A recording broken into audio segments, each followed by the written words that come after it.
আসসালামু আলাইকুম। প্রথমেই মার্কেট নিয়ে একটু আলোচনা করি। বেসিক্যালি আপনারা জানেন, আমার ভিডিও যারা নিয়মিত দেখেন, এইখানে ওই বাউন্স ব্যাক ক্যান্ডেল কোনগুলি সেটাও আমি আলোচনা করেছি। সেই ক্যান্ডেল ছাড়া আসলে আশা করা যায় না, এটা আবারও প্রমাণ হইল যে দেখুন, প্রথম দিন, দ্বিতীয় দিন, তৃতীয় দিন এর মতো আজকে মাইনাস, আজকে 10 পয়েন্টের উপরে মাইনাস হয়েছে। তো সুতরাং এইটা কতদিন পরে কি হবে, এইটা শুধুমাত্র ওই ভালো ক্যান্ডেল, বাউন্স ব্যাক ক্যান্ডেল ছাড়া, পরের দিন বা রেজিস্ট্যান্স ব্রেকআউট করা ছাড়া পরের রেজিস্ট্যান্স আশা করা যায় না। তো আজকেও এরকম কোনো ক্যান্ডেলের দেখা মিলে নেই, আপনারা এটা বুঝতেই পারতেছেন। আরেকটা সবচেয়ে বড় কথা হলো যে হিস্টোগ্রামের বার দেখুন। হিস্টোগ্রামের বার কিন্তু সেই প্রথম দিন থেকেই, অর্থাৎ প্রথম যেদিন লাল হইল ওই দিন থেকেই ছোট সাইজটা এবং কালারটাও হালকা হয়ে গেছে, অর্থাৎ যেটা নেগেটিভ। এখন যতক্ষণ না পর্যন্ত আবার আগের বারের, অর্থাৎ আগের দিনের বারের চেয়ে লম্বা এবং কালারটা সবুজ গাঢ় না হয়, ততক্ষণ পর্যন্ত কিন্তু এই হিস্টোগ্রামের অ্যানালাইসিস অনুযায়ী পজিটিভ বলা যায় না। আরেকটা হচ্ছে, এখন তো আবার সেই অন অ্যাভারেজের মধ্যে ভলিউমটা নেমে গেছে, তো ভলিউম দিয়ে মেজারমেন্ট নাই।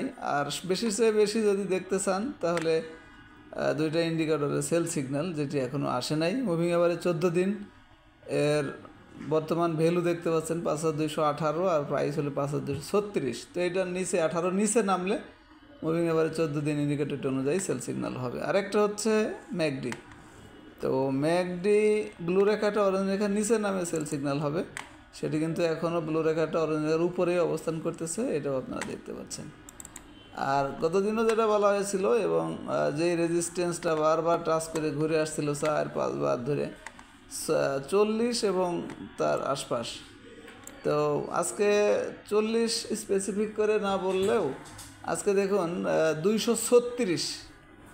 তো 40-এর সামান্য নিচে নামলে এই রেজিস্ট্যান্সটা এখনও আছে, এটা বলা যায়।